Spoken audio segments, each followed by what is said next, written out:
Good morning mga Mars. Going to work na ako. Nagfa-fog na pala dito sa amin. Ayan oh. Konti na lang. Mawala na. Dito lang ako dadaan. Ako lang pala ang bumaba kanina sa bus. Dapat pala pinindot ko yung stop. Buti na lang nag-stop dito sa railway station. And dito din ako aakyat. Going to Trinava Station.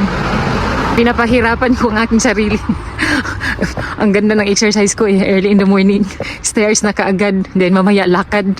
Konti lang pasahero ngayon going to Bratislava. Ayan sila oh. Mabuti na lang today. Walang delay. Sana nga Lord. Tuloy-tuloy na ito.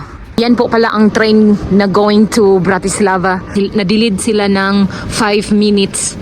Mahaba ngayon ang train. Minsan kasi maikli lang. Malas today, 15 minutes yung delay oh. Ay ano ba yan? Tawagan ko na naman si boss na malate ako. Ito every week na lang ganito sa tuwing may duty ako.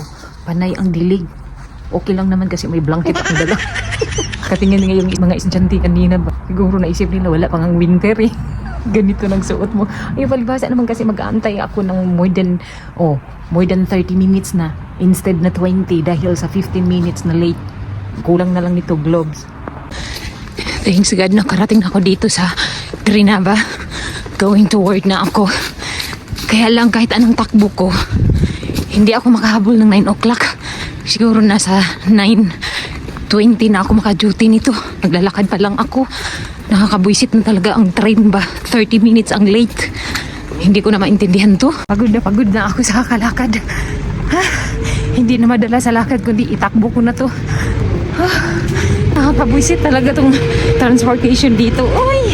Nandito na pala ako sa hotel tapos natapos ko nang nalinisan yung 3 rooms. Ayan ang task ko everyday. Sinusulat nila yan sa scratch paper tapos itatapon ko na ito. Ayan, English yan. Yung N, normal yan kaya lang walang naka-check-in today. Yung key, complete yan. 3 rooms lang no. Taplitan ko pala yon ng kortina ang 102. Sinusunod ko yung task ko everyday. Since na pinapainit ko tong iron, kakain lang ako. Ito yung coffee ko, kanina pa to. Hindi ko pa nainom. Mainit eh. Aking lunch, as usual. Oat cake pa pala to. Kain. 10 minutes ito bago mainit. 15 minutes bago umiinit. Hindi ako pwedeng nakaupo lang, kailangan kumilos na. Alanganin na ako sa oras. Noong Friday ito, hindi ko na iron dahil pinalinis ako ng bintana. Wala silang guest. So yung pinapalinis ako. Ewan ko lang kung anong lilinisan ko bukas. Tambak na naman yung plantsahin ko today. Ayun pa oh. Hihilahin ko lang ito para mas mabilis. Oh, diba? Yun, sabay kuot dito.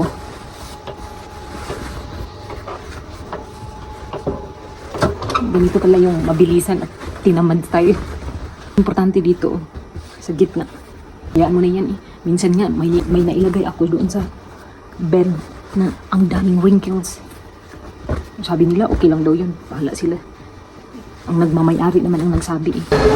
Tapos na pala ako mag-work. Nandito na ako sa train station. Pero wala pa kaming platform. Yan ang hinahantay namin. 15:39. Delay na naman for sure. Baka sa number 3 yan. Track 106. Ito yung magiging train namin. Anyway, express pala ito.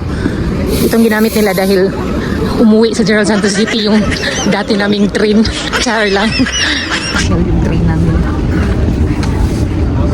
No choice sila kasi wala yung train namin yung OS.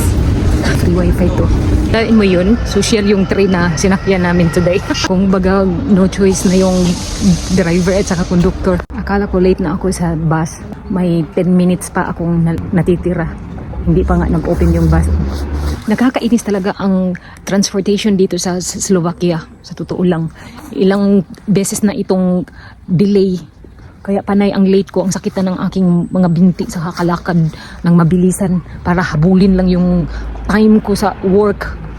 Ngayon naman, mag-aantay ng bus, ayun, sa likuran ko. Mag-antay yan ng pasahero. Hindi yan aalis hanggat walang time departure. Ganyan yung ano nila dito, transportation. Akala ko ba, hindi na madelay. Ang ending pa pala, ganun pa rin. maganda today dahil ang train is yung pang-express. Kaya nakasimangot yung ibang mga pasahero dahil yung train non-stop yun. Ang akala ko nga maganda dito ang buhay sa Slovakia. Sus, Diyos ko, ang mahirap dito, transportation. Akala ko sa loob ng bus, sana alis ito ng tungkol sa oras para maabutan ko kasi Philip at Alex. Kawawa naman yung mga bata na nagantay sa akin. Minsan kasi ang mga bus drivers, mag-aantay pa sila ng 4 minutes. Pero may driver din na umaalis ka agad kapag departure na. Friends, nandito na pala kami sa bahay. Nakakain na ako para akong napasmo. Hindi nakakain ng isang taon. Ihinom lang ako ng aking tea. Then ito pag himagas. Dinner ko na ito. 5 o'clock na dito sa Slovakia. So ginawa ko na itong dinner. Maggupit ako sa buhok ni Philip at Alex. Ngayon, dubli pala yung suot ko. Oh. Spaghetti yan. Sa susunod ang susuotin ko, pansit na. Masyadong mainit. Nandito na pala si Kuya Alex at saka Philip sa loob. Tapos na silang maglaro. Kumakain siya. Bias. Gusto niya. Prepare na ako ng para panggupit. I'm hot of No, gusto niya, Philip ko. Ayed na, krat. Mommy, love this. Kaarte ni bataan ni. Uy, sunak. Ew. Kaarte ni mo, uy. Black tuna. I do like the black tuna. Grabe pala yung nararamdaman ko today. Sobrang sakit ang aking tiyan. Kahapon pa to ba? Tapos, kanina, sumakit na naman sa hotel. Hindi ko alam kung ano nangyari. Baka doon sa kinain ko. Tapos pabalik-balik na ako sa toilet. Ay, naku Lord, huwag mo namang hayaan na mangyari ito bukas ng umaga. Late pa naman everyday yung train. Paano na to? Nag-antay ako kay Philip at Alex. Kailangan ko na silang magupitan. Yung buhok nila mahaba na. Last week pa ako nagsabi na gupitan ko sila. What do you want? Pagkatapos nilang mag-dinner, mag-snack sila. Tease.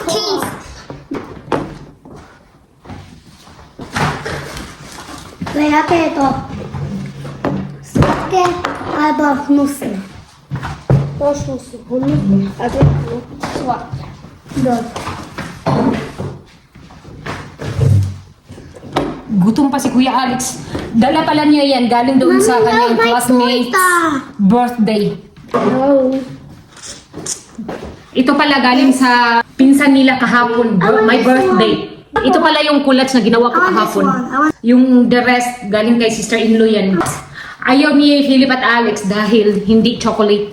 Vanilla yung nagawa ko. Ito ang gusto kong gawin sa susunod, oh. Naglagay siya ng gelatin. Kaya lang, ayaw ko yung cake mixture nila. Hindi siya soft. Buhangin. Philip ko, dobre? Nakaprepare yung aking customer, oh. Kasi mapahap na po ni Rondong. Nako, ang bilis naman bumaba yung buhok nila, uy.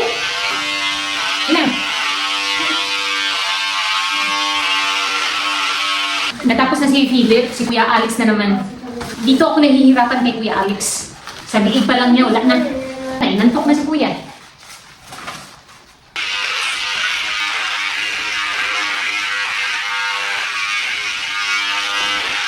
Na gagawin ko, kaya lang, hindi talaga matapos na maaga. Hindi pa marunong si Kuya mag-cut sa kanyang nails. Naglinis silang dalawa dahil may kasalanan yan sa akin.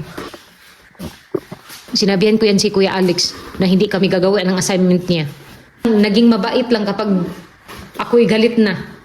Mas maganda siguro kung ganito na lang everyday na pinapagalitan. Naging mabait silang dalawa, oh. Nagtulungan pa. Sila na ang nagwalis. Mga bagong gupit yan sila. O, tignan nyo naman yung haircut nila, oh. At bagong ligo na yan. Ang suot nila mga pangtulog na. Anyway, nalinisan ko naman yan. Kumbaga tinapos na lang nila. Ginawa ni Kuya Alex yung walis para daw mawala yung galit ko. Kina. Quiet one again. Naging mabait silang dalawa kapag ako'y galit na. Ito siya. Ako po ba siya, mama? Some. Proceed? Record mommy. Do you want to do it again? Yeah. It's simple, Kuya. Then to mommy, I'm too tired. Zaita, I need to go to work. Then I'm still working here. In the kitchen, cleaning, cooking. What do you want from mommy? Homework? Kami matematika. Dobre. Dito kami gumagawa ng assignment. Light, proceed. Ako yan. Room ni Kuya Alex. Matematika daw ito. Pasensya na kayo. Left and right yung kalat. Dahil hindi pa to naayos. Diyos ko, paano ko to mabasa? Plus, minus, Kuya. Ano? Tutuloy the answer and then put the color. Ano? I need to like this or go like this. Aha. Alam pala niya. Ako pa ang inaantay niyang gumawa ng assignment. Okay, do it.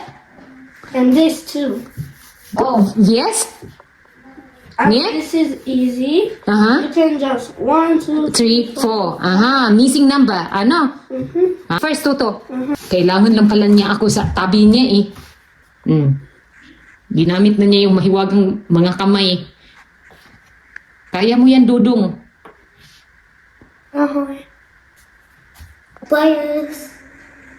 And then, Mino ha? Philip Harsani, dobre?